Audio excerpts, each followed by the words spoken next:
Halo guys, jadi di video kali ini kita akan membahas tentang sex education. Disclaimer ya, ini tuh untuk mengedukasi, bukan untuk mengajarkan hal-hal yang negatif. Khususnya ini tuh mengedukasi bagi para remaja.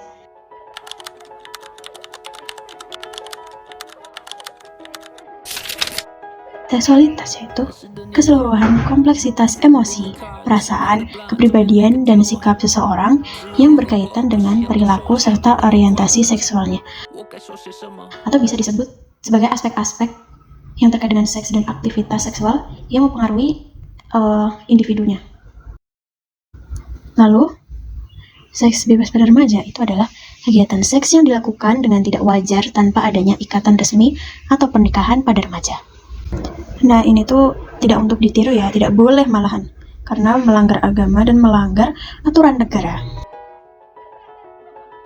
Oke, selanjutnya, ini ada slide tentang persentase seks bebas pada remaja berdasarkan BKBN tahun 2023. Ini ternyata cukup tinggi ya. Yang pertama, di umur 19 sampai 20 tahun itu 20%. Lalu di umur 17 sampai 18 itu 60%. Lalu di umur 14 sampai 15 itu 20%. Nah, jadi tuh penyebabnya apa aja sih kok bisa mereka melakukan kayak gitu? Jadi yang pertama itu kontrol sosial yang tidak tepat. Jadi lingkungan tuh mempengaruhi guys. Yang kedua, ekonomi yang sulit. Yang ketiga, frekuensi hubungan kayak pacaran dan lain-lain. Yang keempat, konten pornografi. Yang kelima, kurangnya edukasi. Yang keenam, korban kekerasan atau pelecehan seksual. Nah, di antara faktor tersebut, di sini kita belajar bareng ya. Kita saling mengedukasi tentang pentingnya sex education bagi para remaja. Apa saja sih dampak dari seks bebas?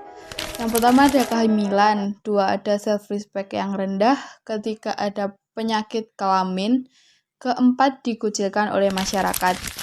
Nah, di sini contoh penyakit menular seksual.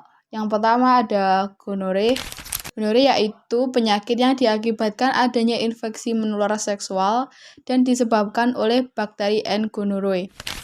Yang kedua ada HIV, yaitu Human Immunodeficiency Virus, yaitu sejenis virus yang menyerang sistem kekebalan manusia.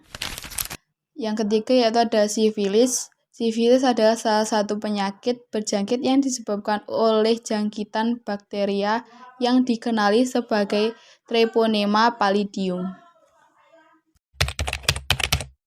Pencegahan atau penanganan HIV/AIDS dibagi menjadi 4 kategori. Yang pertama, vaksin. Pengembangan vaksin untuk HIV/AIDS merupakan strategi yang paling banyak diteliti untuk berbagai penyakit akibat infeksi virus.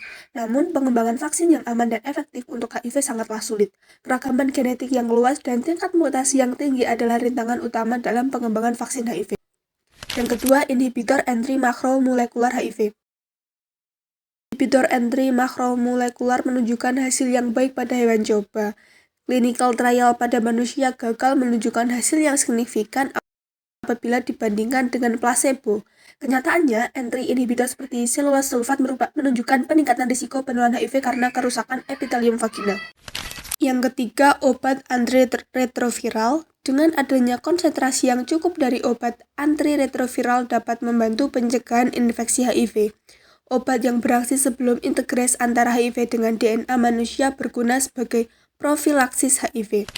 Yang keempat, terapi berbasis asam nukleat. Penggunaan obat berbasis asam nukleat baru-baru ini sedang berkembang. Penemuan mekanisme RNA interference (RNAi) telah membuat revolusi pada banyak bidang termasuk kedokteran. RNAi konstruk sebagai profilaksis HIV secara sistemik maupun lokal. Si RNA dapat menargetkan berbagai gen yang dikode oleh HIV-1 seperti TAT, RE, V, POL, NEF, GAG, VIF, ENV, VPR, dan LTR, sehingga menunjukkan potensi untuk menghambat infeksi HIV-1 atau supresi dan infeksi HIV-1 di dalam sel. Pencegahan gonore. Cara paling efektif untuk mencegah penyakit gonore adalah dengan melakukan hubungan seks yang aman seperti 1. Tidak berganti-ganti pasangan seksual. 2. Menggunakan kondom setiap berhubungan seks. 3. Memastikan pasangan tidak menderita penyakit menular seksual. termasuk gonorrea. Yang keempat, tidak melakukan hubungan seks dengan orang yang tidak diketahui riwayat seksualnya. Cegahan sifilis. Pengobatan yang direkomendasikan untuk sifilis laten dini adalah benzatin penisilin 2,4 juta UIIM dosis tunggal. Sedangkan pada sifilis laten lanjut, benzatin penisilin 2,4 juta UIIM diberikan 3 kali dengan interval 1 minggu. Pemeriksaan serologi sifilis non-treponemal VDRL atau RPR dilakukan setelah pengobatan 3, 6, 12, sampai 24 bulan untuk menilai keberhasilan pengobatan. Terima kasih sudah menonton video kali ini. Stay healthy, see you and bye-bye.